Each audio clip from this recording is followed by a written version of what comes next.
Poland has dismissed Russia's claim that drone incursion was unintentional, as the Ukraine calls for joint European air defence system to be looked at in far more detail. Well, Jeffrey Pryce is a senior fellow at the Foreign Policy Institute of Johns Hopkins University in Maryland and a former special counsel for international affairs at the US Department of Defense, regularly also involved in negotiations with both Russia and Ukraine in that role. Jeffrey, good of you to join us once again on the programme. How worried should we be about this? Morning.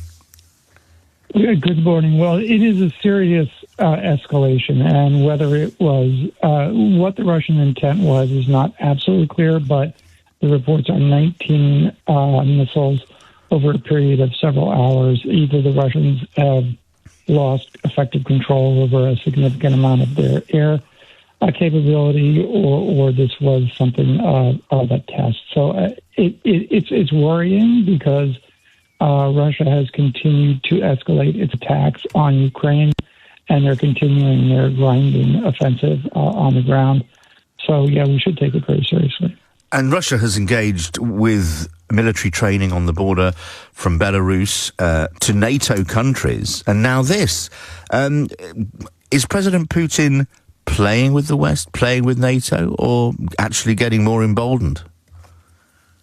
So he has been pushing limits, I think, to where he feels he can get away with it. He's been doing things in the gray zone for years now within Western European countries: sabotage, arson, assassination, poisoning of defectors, cable cuts, hacking, disinformation campaigns. All this clearly deliberate, but what the Russians calculate falls below the threshold of armed action that would trigger a response. And I just think that, the response has to be a resolute response that lets Putin know that this is not something that's going to be tolerated. And the rhetoric coming out of NATO is the right one. And the response has been pretty robust. I mean, one thing I would note that NATO responded as NATO to this incursion into Poland.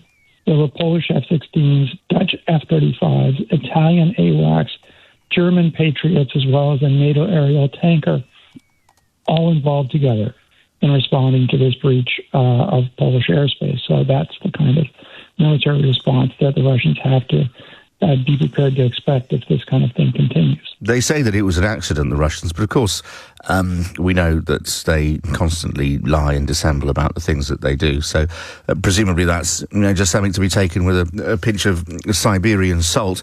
The president Putin did meet with President Xi and Kim Jong-un as well, other leaders at the conference in Beijing. What impact do you think that that's had on the actions of Russia? Do you think that they perhaps have been pushing him, encouraging him to go a little further? I don't know that they would directly encourage him, but it might be that the fact that he is able to sort of strut on the world stage a little bit more may have given him more confidence. It's hard to say exactly how that translates into military action, but he's had a good few weeks being able to be received with a red carpet in China and being able to pal around with Modi as well as with Xi and Kim. So that certainly isn't helping to restrain him. And, I mean, this is incredibly serious, potentially, isn't it? I mean, without wishing to sort of fearmonger, Jeffrey. And the idea that further drones and missiles could fall into Polish airspace, and it's actually done huge amounts of damage. I mean, nobody was killed, but it's destroyed a couple of people's houses. If it had killed people, I think there might have been an even more extreme response. NATO will have to react, and I just wonder how that will look. Well, for one, NATO and it has rightly said that we, NATO, will defend every inch of NATO territory, and we did. NATO did respond defensively here, and I expect that will only increase in its robustness if this kind of thing happens. Again, the Russians, as you say, first they claim that it wasn't them, or then they blame the Ukrainians, which is kind of ridiculous. The Russian Defense Ministry said there were no intentions to engage any targets on the territory of Poland, i.e. it wasn't an armed attack in the sense of a kinetic attack. That's probably the most nuanced response they have, but clearly it's completely unacceptable One other response, it seems to me, is not just for NATO to defend itself, but to provide Ukraine with more robust capabilities of defending it, because Ukraine is the first line of defense, and not only with greater capabilities for aerial defense, but also, at a certain point, the saying is, instead of just dodging the arrows, you have to shoot the archer, and Ukraine has increasingly been willing to take out the facilities from which these Russian attacks come. And I think one of the things that may be a response here is to further enable Ukraine to, help directly address the threat. And no, the Ukraine, not us.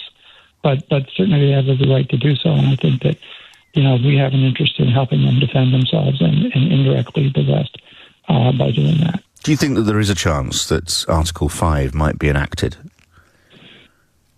So I don't think so, because this does not fall, not in this situation, because this falls below the threshold of an armed attack on a NATO country. But what is invoked is Article 4, which is consultations in case a country, in this case Poland, feels like its security is threatened. And Poland has now, for the third time since the Russian aggression against Ukraine, invoked that, and they have every right to, because their territory was violated. Article 5 is a whole nother level, and hopefully we don't get to that level. And just finally, yesterday we saw a Republican congressman tweet that this was an act of war from Russia, and others would agree. Do you think the Republicans are starting to come perhaps more into line with the European view of Mr. Putin's campaign? Well, there are a lot of Republicans, and they're joined by nearly all Democrats, who really have no time for what Putin is doing.